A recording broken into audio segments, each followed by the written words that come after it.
Assalamu Alaikum everyone, welcome back to another video. I hope you're having a wonderful day. So as you know, the stock market is currently seems very much overvalued at the moment, and when you look at the general markets, when you look at the individual stocks, there's so many companies that have gone up so much over the last 6 months. And when we look at these companies, majority of them are actually the technology companies. This is the 1 year performance of the S&P 500, and as you can see, the green side is majority this side here, okay, these big boys here. The rest of the market feels like they've been left behind. Now when we look at the last 6 months, okay, the picture is slightly different, so not too much, but it's almost identical. So more, the Nvidias, the Broadcoms, the Microsofts and Oracles and Googles and Metas up 43%, Amazon, Tesla 27% down, but companies like Eli Lilly, for example, is up 57%. Merck, which have done absolutely nothing for me for almost 3 years, is now basically up to almost to 25% in the last 6 months. And then when you look at the semiconductor companies, they're all up so much.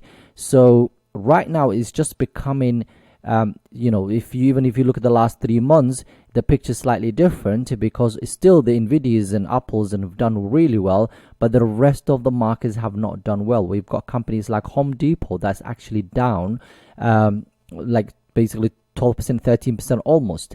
So what I want to do now is I'm basically started looking at my entire portfolio and seeing some of the companies that I feel like that I will hold on to for years and years to come. I want to look at those companies again and see where there is, for example, an opportunity for me to add, or maybe leave those alone, those who have gone up so much.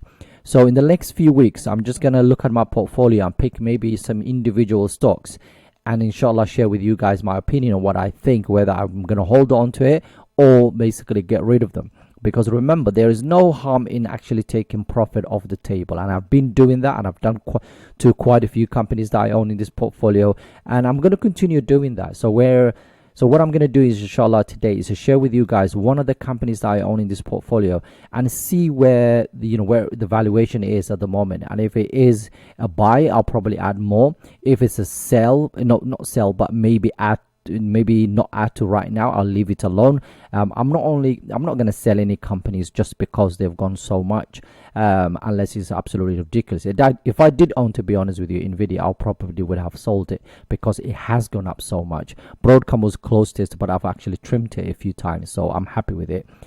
So yeah, let's talk about that company. But before we do that, as always, if you can join us in the Patreon account, that would be absolutely amazing, where you get access to the Discord, where you get access to my buys and sells, where you get access to dividend trackers and all of these things, as well as the Sharia compliant investing ebook. And yesterday I actually shared with the community a file that I've actually put together about why I like to invest in dividend companies, and of course if you other information to give you kind of like, if you are new to investing, to give you some ideas of where to start and what to do. So if you need access to that, please go and have a look at that. And of course, like I've always said to you guys, I also share updates on the family portfolio, inshallah.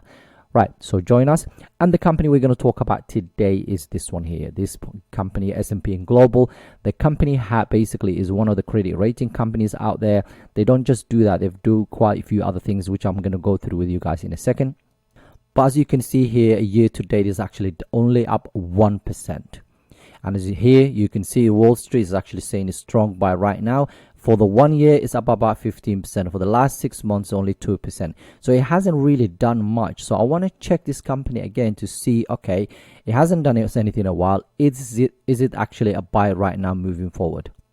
And the first of the 4 sectors this company has, or the segments this company has within their business, this is basically where the major of their revenue comes from, is the S&P Global Market Intelligence, which is basically up basically quarterly. So if you look at this is the latest report that they've just reported. So Q1 of 2023 they've reported just over 1 million, and Q1 of 2024 they've actually reported about 7% and higher than where it was. And the revenue, that 7% increase is driven mid to high single digit growth across all business lines. Okay, and it was led by the data and advisory solutions and enterprise solutions.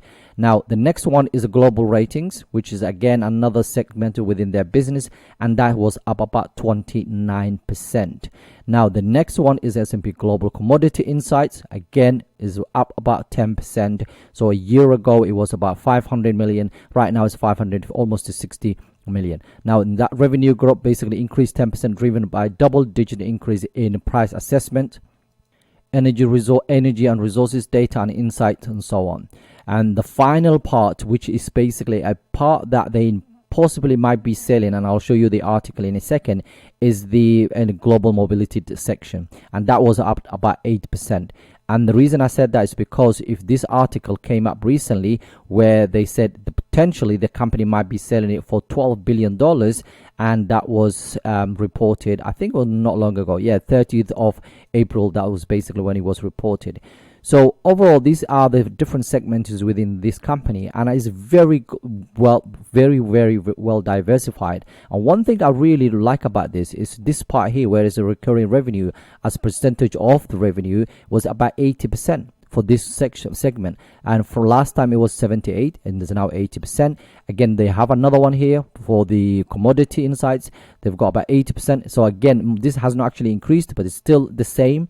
Okay, when it comes to they also have it here, the 93% of their that revenue from the market intelligence actually came from a recurring revenue, which means basically that there are some companies out there that are paying monthly subscriptions that are staying with this business, and is a very difficult basically to change from one, basically using one of their this company's product to another company. It is really very sticky business. Of course, there are other companies out there, but it is quite difficult to do. And the final one, okay, is the Dow Jones indices, which is basically up also and about 14%. And when it comes to recurring revenue, of the percentage of that revenue is about 81%. So those are the 5 segments that this company has when it comes to their business.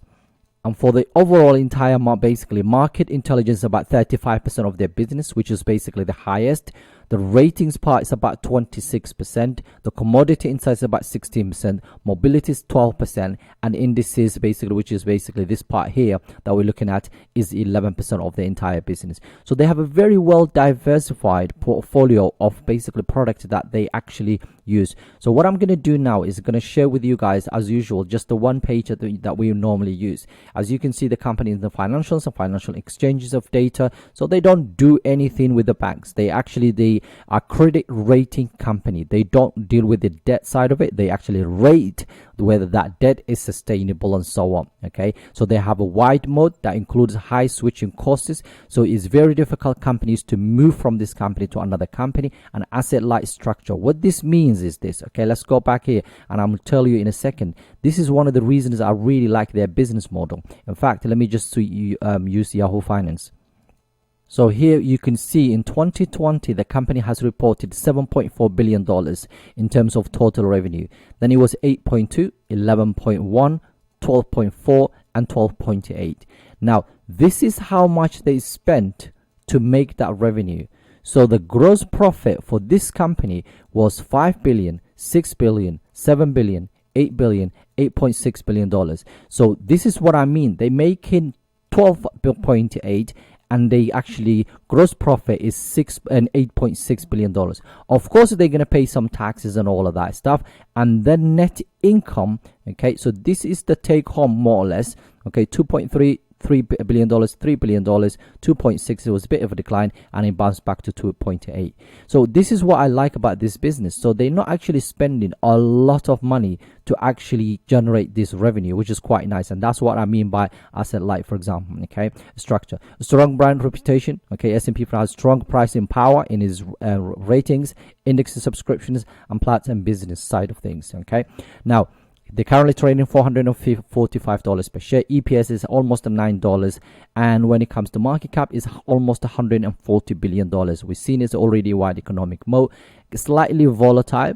PE right now 49, forward 31, which is good. 5-year average is about in the 30s, so that tells us potentially the company is actually fairly valued right now. Price to free cash flow, we're looking about 35. The sector, we're looking at the financial sector, normally has a very low PE because of all the banks and so on. But the S&P 500 is about 29 right now. They do pay some dividends. Actually, they are quite good in terms of dividend. It's less than 1%, but that's $3.62 that you will get for every share of this company that you own.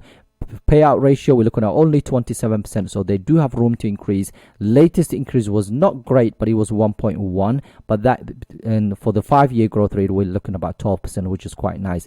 They've increased this now basically for 50 years in a row, so they are now a dividend king. Dividend safety is 99%. Free cash flow right now almost to $4 billion. Free cash flow yield of 2.8 and free cash flow margin of 31%. So that conversion is absolutely amazing to net income to free cash flow, which is really good. Normally about 5% we're happy with. Profit margin 22%, operating margin was 36%, return on equity with 8%, and return on invested capital 9%. Now, in the last 10 years, they've actually returned to shareholders about 19%. The revenue for the compound annual growth rate on the last 5 years, we're looking at about 11%, which is really good. And EPS, we're looking at about 9%. Now, current ratio just below 1, so I wouldn't worry too much about it. They do have some free cash flow, and I don't think the company will ever be in trouble if they basically can't pay anything, the current liabilities. Next year, they're expecting the earnings to grow about 13%. Growth estimate for the next 5 years, though, is about 14%, which is nice. I like this double-digit growth expectations moving forward.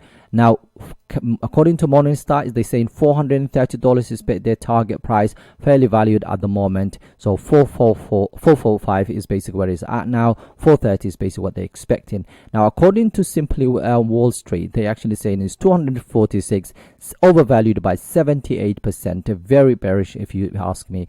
Target price for tip rank is about 487, 9% upside or 10% upside from where we are, and it's a strong buy. When it comes to price for the from Seeking Alpha, it's more or less the same, 495, 11% upside, another strong buy. Now, in my opinion, it's not a strong buy right now for me, and I'll show you exactly why.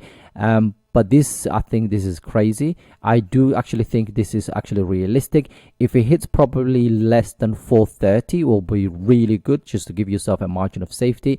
But right now, in terms of Sharia compliance side of things, absolutely nothing to worry about. Business side of it, 100%, according to Zoya. Interest-bearing security, we're looking at about 9%. Interest-bearing debt is 9%, security is about 1%, and they have been buying back their own shares, and then they acquired another business, so they kind of diluted the shares, and right now it's basically that's where we are right now overall. So what is my opinion moving forward for this company? Let me show you how many shares of this company I actually own. I do own 16 shares, and I'm up about over 1,000%, 22% right now. My average price for this one is $350 per share.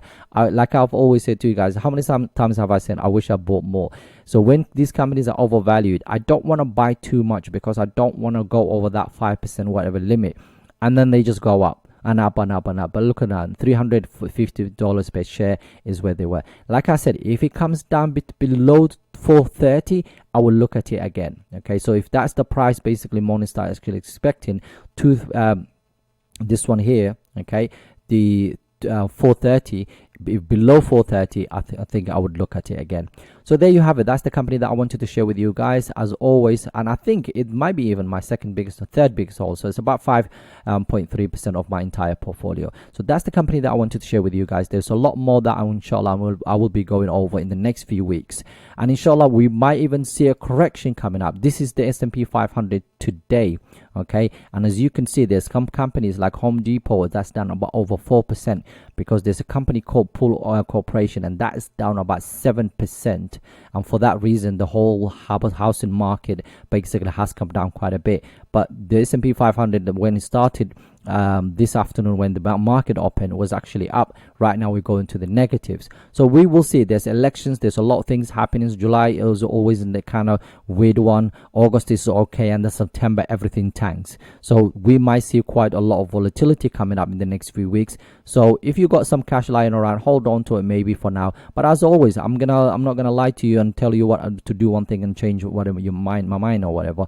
£250 have added it today, so I'm gonna wait basically. I'm going to look at my portfolio again and potentially buy something today. If not, I'll probably buy it by Friday, inshallah. As always, I'm going to buy £250 a week, regardless of whatever is happening in the market. But if you got quite a bit of money lying around, you might just hold on to it for a bit, just in case the market is correct. Because to be honest with you, a lot of the majority companies that in this portfolio especially seem overvalued at the moment, especially the semis. Okay, semis and pharmaceutical companies have done absolutely amazing. Anyway, that's what I want to share with you guys. Have a wonderful day. Assalamu Alaikum.